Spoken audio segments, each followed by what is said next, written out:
Tony Stark's head is split open, his exposed brain held in place by surgical clamps. Reed Richards looms over him, speaking with unsettling nostalgia. He once admired Stark, saw him as proof that a young genius could change the world. But now, he sees the difference. Stark built weapons of death, while Reed claims to be creating life, shaping the future itself. Stark pleads with Reed to reconsider. He calls him one of the smartest minds alive, urging him to stop and think about what he's doing. Tony, suspended and restrained, argues with Reed, listing all the catastrophic events Earth has survived. Cosmic cubes, Galactus, the ultimate wave, trying to convince Reed that he won't succeed. But Reed barely acknowledges the defiance, focusing on his work. As Tony speaks, Reed accidentally nicks a nerve, causing Tony to choke. But Reed casually reassures him that he'll keep him alive. Reed, detached, reflects on his isolation, noting that if it weren't for Kang, he'd have no one to talk to, his mind consumed by the singular path he's forging. Then, he reveals the shocking truth. Tony's brain has birthed the last Infinity Gem. In the wreckage outside Tucson, Thor and Hulk face off, the air thick with tension. Thor challenges the Hulk, ready to continue their fights, while the Hulk responds, "Game on." Thor vents his frustrations, revealing the personal losses he's endured, but Hulk mocks his emotional outburst. Thor, still furious, accuses Hulk of massacring thousands, and with a surge of lightning, he prepares for the next round of their destructive clash. Elsewhere, Ben Grimm finishes off what he believes to be Reed Richards. "I'm sorry, Reed." The weight of what he's done sinking in. He never wanted to hurt anyone, but he was left with no choice. Sue Storm, equally distraught, reassures Ben, and the two share a kiss. From a nearby monitor, Reed watches. They'd killed his replica, not the real him. He muses aloud whether knowing it wasn't really him would spoil the moments for Ben. Tony Stark is still in shock about the gem in his skull, but Reed, unmoved, gives Quicksilver a cold, precise command. "Please go incapacitate my ex-girlfriend and former best friend." Without hesitation, Quicksilver acknowledges the order with a smirk. "With pleasure."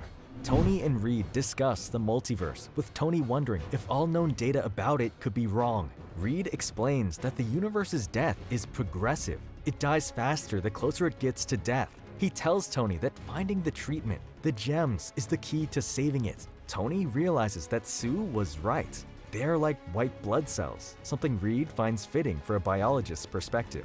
Reed shifts the conversation to the negative zone, where entire star systems were destroyed. He reveals that only a handful of planets with life survived, including the counterparts of their own planet. In that world, Reed's counterpart, a genius just like him, sought the same answers, setting the stage for everything that's happening now. His counterpart tried to stop the apocalypse with it, but failed, sending his universe into heat death. Tony questions if Reed's theory is that he can do better, to which Reed confidently replies that he can act sooner, having helped create the final Infinity Gem with a doomsday attack. Tony asks what guarantees their universe won't face the same fate, and Reed asserts that he's smarter than his counterparts. When Tony presses about what happened to the counterparts, Reed reveals the shocking truth. His counterpart was transformed into an entity that exists across all layers of reality, unable to act, only to observe and talk. The Watcher. Reed explains, "Now, I'm going to do better." Tony, still strapped down and struggling, sarcastically responds, "So you save the universe and get turned into a talking eye on a stick?" Reed dismisses the comment, explaining that Kang has promised he won't suffer the same fate as his counterpart. He's sure she wouldn't let him come to harm, her foresight assuring him of this outcome. At the Nebraska Gem Retrieval Station, Reed's Herbitrons work relentlessly to find the final Infinity Stone. One Tron declares, "I will find it." But Reed warns of the overheating issue they must solve first. Tony, however, reveals he's ensured they won't succeed, claiming, "I've made sure you'll never get them." Reed remains unfazed, confident that he will soon have all 8 stones and everyone will see. As the robots continue digging through molten earth, Reed coldly tells Tony, "That's why I'm here and you're there, and soon you will not be," sealing his resolve. Tony, strapped to the table, sarcastically remarks on Reed's plan, questioning if he thinks he's a pan-dimensional god. Tony continues pleading, pointing out that Reed's predecessor failed to save his universe, and that maybe he was spared to warn them. Reed, furious, grabs Tony's head and silences him by cutting something vital. There. That will keep you quiet for a while. Clint wakes up, disoriented by the strange, bright light that disrupts his enhanced vision. He asks Steve where they are.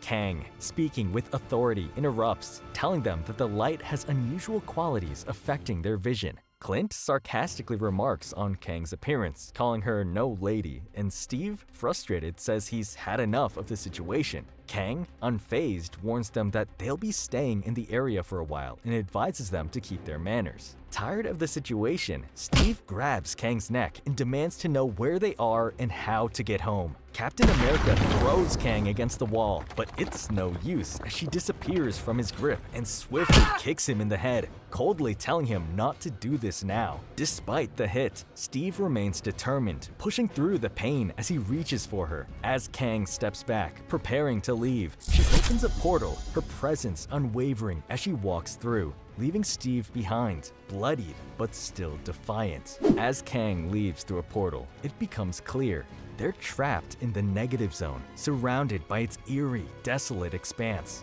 The looming structure is just the beginning of their nightmare. Monica Chang is woken up by Nick Fury, who asks how she's doing. She half-jokingly asks if she's dead and in hell, to which Fury responds that she was knocked out by Quicksilver and gave away their genius.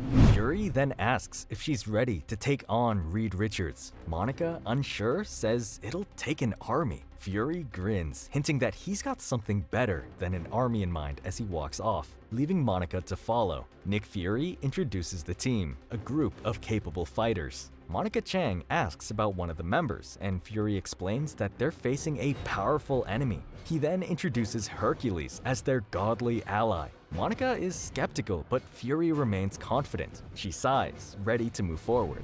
The team is assembled and ready for the mission ahead. Meanwhile, Quicksilver charges at Ben and Sue. He knocks them back with his incredible speed, leaving them disoriented. Sue struggles, feeling the burning effect of Quicksilver's movements. Ben calls out to her as she tries to regain her footing. Meanwhile, Quicksilver casually explains his attack.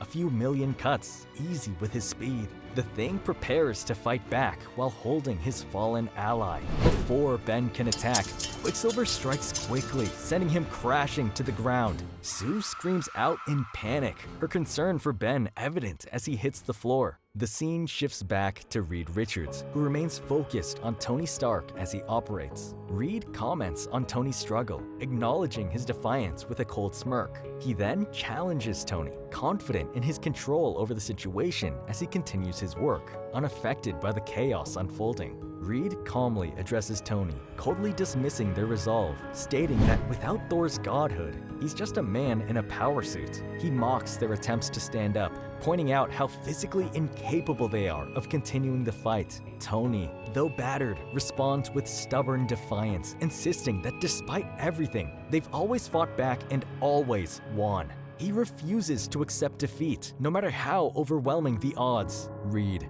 unfazed, continues his taunts, while Tony, fueled by sheer will, refuses to back down, making clear that they will keep fighting and never give up. Reed calmly notes that he turned off the oxygen pump before Tony could finish speaking, explaining that he severed everything below the C1-C2, and Tony's heart and lungs have stopped. Goodbye, Tony Stark.